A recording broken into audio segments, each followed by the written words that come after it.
दोस्तों दीपक builders and engineers limited इस company का आईपीओ आपको बाजार में 21 अक्टूबर 2024 से 23 अक्टूबर 2024 के बीच में आता हुआ नजर आएगा। फेस वैल्यू इस कंपनी ने अपने शेयर की रखी हुई है 10 रुपए प्रति शेयर।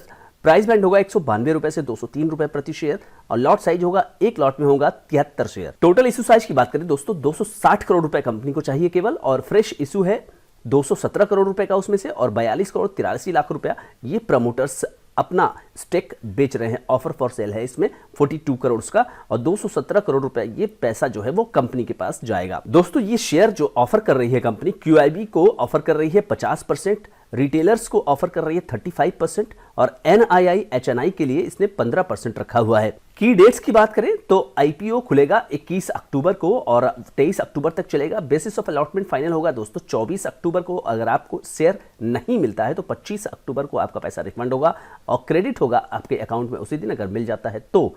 और एक नई कंपनी का नाम हो जाएगा दोस्तों दीपक बिल्डर्स। तो दीपक बिल्डर्स आपके स्टॉक मार्केट का हिस्सा बन जाएगी 28 अक्टूबर को। तो किस तरह से आप अप्लाई कर सकते हैं? रिटेल कैटेगरी में एक लॉट मिनिमम अगर आपको लगाना है तो 73 शेयरों के लिए आपको लगाना होगा 14,819 रुपए। रिटेल में एक एक करके आप बढ़ेंगे और 13 लॉट तक जाएंगे, 949 शेयर तक मैक्सिमम जा पाएंगे और 1,92,647 रुपए ये मैक्सिमम आप जा पाएंगे। और एसएचएनआई मिनिमम में 14 लॉट के लिए 1022 शेयरों के लिए 2,07,466 रुपए लगाने होंगे। और एसएचएनआई में मैक्सिमम एक एक करके बढ़ेंगे और 67 लॉट तक जाएंगे। 67 लॉट यानी कि 4,891 शेयर्स मैक्सिमम लगा सकते हैं उसमें, और लगाना होगा 9,92,873 रुपए। बीएचएनआई में मिनिमम 68 लॉट के लिए 4,964 शेयरों के लिए आपको लगाना होगा 10,07,692 रुपए। तो ये रहे फिगर्स जिसमें कि आपको अपना कैलकुलेशन ठीक से कर लेना होगा। अब आइए दोस्तों कंपनी के बारे में जानकारी प्राप्त कर लेते हैं कि कंपनी का बिजनेस मॉडल क्या है। कंपनी एक नाम से ही क्लियर है कि बिल्डर और इंजीनियरिंग सेक्टर में काम करती है। कंपनी 2017 की है, ज़्यादा पुरानी कंपनी नहीं है, और कंपनी कंस्ट्रक्शन कंपनी है। Specialisation in administrative, institutional and industrial building, hospital, stadium, residential complex and other construction activities company करती है। कंपनी यानी कि कंपनी जो है अलग अलग क्षेत्रों में, हॉस्पिटल हो गया, स्टेडियम हो गया, रेजिडेंशियल कॉम्प्लेक्स है, अदर कंस्ट्रक्शन एक्टिविटीज़ है, इंडस्ट्रियल बिल्डिंग हो गया, एडमिनिस्ट्रेटिव इंस्टीट्यूशन, ये सारा काम कंपनी का होता है। यानी कंस्ट्रक्शन, तरह तरह के कंस्ट्रक्शन कंपनी कर पाती है। कंपनी ने टर्नकी प्रोजेक्ट्स भी कंप्लीट किए हुए हैं जिसमें कि architectural, structural, civil, MEP, fire fighting system, public health services, IT system, operation theatres, medical, gas pipeline और लैंडस्केपिंग का काम भी कंपनी कर सकती है। तो कुल मिलाकर के कंपनी के पास जो वर्टिकल्स हैं, यानी किस तरह के अलग अलग कैटेगरी के काम कंपनी कर सकती है, एक तो कंस्ट्रक्शन हो गया, दूसरा इंफ्रास्ट्रक्चर प्रोजेक्ट हो गया जो रोड रेलवे है उससे संबंधित, और तीसरा है कंपनी सेल भी करती है प्रोडक्ट्स को। दोस्तों अगर बात करें कि कंपनी ने क्या प्रोजेक्ट कंप्लीट किए हुए, तो कंपनी का कहना है कि उसने कंस्ट्रक्शन और इंफ्रास्ट्रक्चर से रिलेटेड जो है 4 स्टेट्स में प्रोजेक्ट को कंप्लीट किया हुआ है। वो स्टेट्स है पंजाब, हरियाणा, राजस्थान, उत्तराखंड और 2 यूनियन टेरिटरीज में जैसे कि चंडीगढ़ और दिल्ली में कंपनी ने प्रोजेक्ट को पूरा किया हुआ है। और दोस्तों कंपनी का दावा है कि कंपनी ने मैनेज किए हैं 12 प्रोजेक्ट्स जिसके अंदर इंजीनियरिंग, प्रोक्योरमेंट और कंस्ट्रक्शन के 7 प्रोजेक्ट हैं और 5 item rate percentage rate contract है। ये जिस रेटिंग की बात हो रही है with in the ongoing projects, company के जो कंस्ट्रक्शन पोर्टफोलियो है इसमें 4 हॉस्पिटल, मेडिकल कॉलेज के प्रोजेक्ट चल रहे हैं, एक एडमिनिस्ट्रेटिव और इंस्टीट्यूशनल बिल्डिंग कंपनी बना रही है और एक इंडस्ट्रियल बिल्डिंग कंपनी बना रही है। इंफ्रास्ट्रक्चर प्रोजेक्ट की बात करेंगे तो वो 4 प्रोजेक्ट है जिसमें कि company upgrading, developing, redeveloping railway station कर रही है और रिलेटेड वर्क कर रही है, एज वेल एज 2 रोड और ब्रिज प्रोजेक्ट भी कंपनी कर रही है रेल ओवर ब्रिज के लिए। कंपनी का कहना है कि कंपनी अलग अलग कॉम्प्लेक्सिटी के प्रोडक्ट जो है बनाती है, प्रोजेक्ट बनाती है। 3D डोम्स एट जैसे कि जंग ए आज़ादी, करतारपुर पंजाब में उसने किया। हेरिटेज वॉक वाला जो सिस्टम है, गोल्डन टेम्पल कॉरिडोर अमृतसर में बनाया, और फायर रैंप जो है specialise in structure AIIMS Delhi में बनाया। कंपनी का दावा है कि उसके पास कुछ कॉम्पिटिटिव स्ट्रेंथ है और वो कॉम्पिटिटिव स्ट्रेंथ है हाई क्वालिटी कंस्ट्रक्शन प्रोजेक्ट का, investing in modern construction equipment का और एक्सपीरियंस्ड मैनेजमेंट टीम का। 632 परमानेंट एम्प्लॉई हैं और 2129 कॉन्ट्रैक्ट के एम्प्लॉय काम कर रहे थे कंपनी में 30 जून 2024 का डेटा के अनुसार। तो दोस्तों मैं यहाँ पर कंपनी की वेबसाइट पे आ गया हूँ। कंपनी ने कंप्लीटेड प्रोजेक्ट्स की यहाँ पे कुछ ग्लिम्स डाले हुए हैं। म्यूनिसिपल भवन जो है वो चंडीगढ़ में, हेरिटेज स्ट्रीट अमृतसर में ये बनाया हुआ है, आप लोग शायद गए हुए होंगे, देखे हुए होंगे। और करुणा सागर अमृतसर में ये कंपनी ने डेवलप किया हुआ है। तो इस तरह से इंटरनेशनल हॉकी स्टेडियम SAS नगर ये कंपनी ने किया हुआ है। और जंग आज़ादी जालंधर में ये बनाया हुआ है, ये आप यहाँ भी हो सकता है घूमे होंगे। और ये हो गया आपका क्रॉसविंड अपार्टमेंट लुधियाना। तो कुल मिला के प्रोजेक्ट्स इनके पंजाब में कॉन्सेंट्रेटेड ज़्यादा दिखाई दे रहे हैं, ज़्यादा क्या वहीं है ये। इंदौर स्टेडियम लुधियाना हो गया और कॉर्पोरेट ऑफिस लुधियाना इनका है।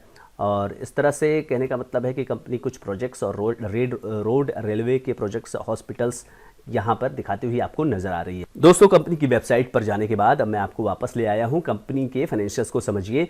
31 मार्च 2022 को कंपनी के एसेट्स थे 322 करोड़, जो कि बढ़कर के एक साल बाद होती हैं 450 करोड़, फिर हो जाती हैं 558 करोड़, और 30 जून 2024 के अनुसार 641 करोड़ के हैं। तो क्या इसका बैकअप आप देख लीजिए कि क्या इसका बैकअप बोरिंग्स से तो नहीं हो रहा है, बिल्कुल बोरिंग्स से ही हो रहा है। लगातार कंपनी की बोरिंग्स जो है वो बढ़ा रही है और 80 करोड़ 96 करोड़ 153 करोड़ और फिलहाल 153 करोड़ 17 लाख रुपए कंपनी की बोरिंग्स है।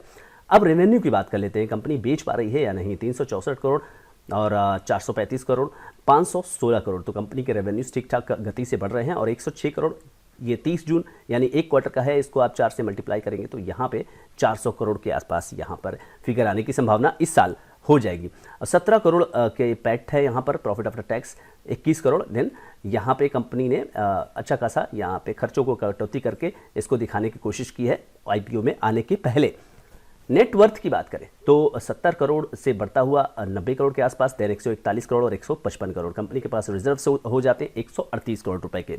दोस्तों, दीपक बिल्डर्स एंड इंजीनियर्स लिमिटेड, इस कंपनी की लिस्टिंग अगर हाई प्राइस बैंड पर होती है तो 945 करोड़ रुपए के आसपास ये लिस्ट होगा। तो ये एक माइक्रो कैप कंपनी हो जाएगी। ROE 8.48%, ROCE 8.97%, डेट इक्विटी यहाँ पे <1 है। तो यहाँ पर ये जो दोनों फिगर है ये थोड़ा सा कंसर्न है, ये काफ़ी कम यहाँ नज़र आ रहा है। दोस्तों, यहाँ डेट टू इक्विटी <1 है, ये ठीक ठाक है। और रिटर्न ऑन नेटवर्थ भी है 10% के नीचे। प्राइस टू बुक यहाँ 4.68 रखी है कंपनी ने और 13.52% यहाँ पे पैट मार्जिन है। मोस्ट इंपॉर्टेंटली आप यहाँ ये देखिए कि पोस्ट IPO कंपनी की जो EPS होगी वो 12 रुपए होगी और PE जो कंपनी ने आस्क की हुई है वो है 16.63। कंपनी के पीयर कंपैरिजन की बात करें तो यहाँ कंपनी ने इरकॉन को यहाँ अपने समकक्ष पाया हुआ है और 9 के EPS पर कंपनी 24 यहाँ पे इरकॉन का PE है। आलू वाली कॉन्ट्रैक्ट्स की बात करें तो 56 का EPS है और 19 का PE रेशियो है। PSP project Gujarat based company है, एकदम इसी तरह की कंपनी है और 34 का EPS है और आपका 19 का PE है। तो ये थोड़ा सा कंपेरेबल कंपनी मुझे लग रही है यहाँ पर। और ITD सीमेंटेशन 15 का EPS है और 37। तो ये EPS वाइज देखा जाए तो ये हो जाएगा और थोड़ा सा यहाँ EPS ज़्यादा है PSP प्रोजेक्ट्स की बात अगर करें तो। दोस्तों, कंपनी इस पैसे का क्या करेगी? कंपनी इस पैसे का जो इसे मिलेगा फ्रेश इशू से, तो ये अपने जो लोन्स है ना वो उसे पेमेंट करेगी और फंड करेगी वर्किंग कैपिटल रिक्वायरमेंट में और जनरल कॉर्पोरेट पर्पस से। इसका मतलब ये हुआ कि आने वाले समय में कंपनी का जो पैट है यानी प्रॉफिट आफ्टर टैक्स है वो बढ़ता हुआ आपको नजर आएगा और पैट मार्जिन भी बढ़ जाएगी क्योंकि कंपनी का इंटरेस्ट कॉस्ट कम हो जाएगा। दोस्तों, आज 18 तारीख है और 18 तारीख को 203 इसका हाई प्राइस बैंड है और GMP की बात करें तो 32 चल रहा है, परसेंटेज वाइज में 15.76%। दोस्तों, दीपक बिल्डर्स इस कंपनी के ऊपर मैंने अब तक आपको काफ़ी डिटेल दी, उसके बिजनेस मॉडल को बताया और उसके फाइनेंशियल्स को बताया। अब सवाल ये उठता है कि दीपक बिल्डर्स के आउटलुक क्या है।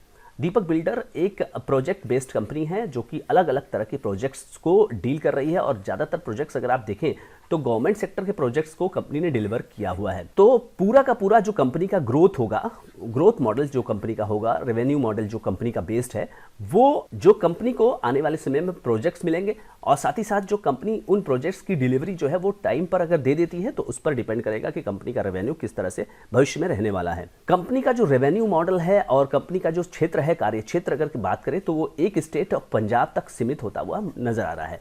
अब कंपनी आने वाले समय में अगर इस स्टेट से निकल के बाकी और स्टेट्स में भी प्रोजेक्ट्स लेने लगेगी तो उसके ग्रोथ आउटलुक्स बढ़ेंगे और कंपनी एक कॉर्पोरेट लेवल पर, प्रोफेशनल लेवल पर एक नए लेवल पर पहुंच सकती है।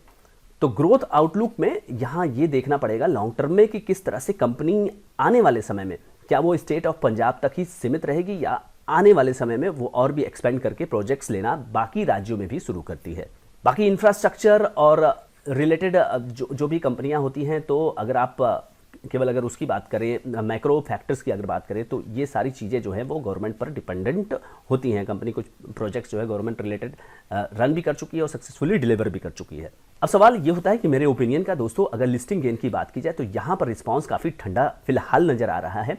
और अगर 15% लिस्टिंग गेन यहाँ पर जीएमपी ट्रेंड की बात करें तो 15% लिस्टिंग गेन होने की संभावना है। इसका मतलब कि फ्लैट लिस्टिंग हो सकती है या फिर नेगेटिव भी लिस्टिंग यहां पर हो सकती है। तो आपको यहां पर उस हिसाब से ध्यान में रखना है कि लिस्टिंग गेन के लिए अगर आप जा रहे हैं तो थोड़ा सा वेट करिए। पहले और दूसरे दिन का अगर जीएमपी ट्रेंड यहां पे अगर चेंज होता है तो उसके हिसाब से फैसला लीजिएगा, मैं आपको अपडेट कर दूंगा। दूसरी बात कि क्या आपके लॉन्ग टर्म पोर्टफोलियो का ये कंपनी हिस्सा बन सकती है? मेरे ख्याल से अगर आप पीएसपी प्रोजेक्ट्स की चाल को अगर आप देखेंगे तो आप समझ जाएंगे कि अगर लॉन्ग टर्म में अगर आपको बेट करना है और आप एक रिस्की कंपनी लेना चाहते हैं, देखिए रिस्की कंपनी इसलिए हो जाती है क्योंकि ये लिमिटेड हो जाती है। एक स्टेट ऑफ पंजाब में अगर अपने आपको ये सीमित कर ही रह जाती है तो यहाँ रिस्क फैक्टर और बढ़ जाता है। छोटी कंपनी रिस्क अगर लवर आप हैं तो उसके लिए ये अच्छा एक अपॉर्चुनिटी हो सकता है कि आप कंपनी को एकदम उसके स्टार्ट के पॉइंट से पकड़ सकते हैं। तो दोस्तों, कोई भी एक्शन लेने के पहले मेरी आपसे एक रिक्वेस्ट होगी कि आप अपने फाइनेंशियल एडवाइज़र से ही कोई भी सलाह लीजिए और उसके बाद फैसला लीजिए। ये वीडियो केवल एक एजुकेशन पर्पस से ही मैंने बनाया हुआ है। दोस्तों, अगर आप अभी तक ये वीडियो देख रहे हैं तो thank you so much for watching this video. Channel पर अगर आप नए हैं तो सब्सक्राइब करिए, वीडियो को लाइक करिए, शेयर करिए ताकि लोगों को इस आईपीओ के बारे में पता चले। Thank you so much friends.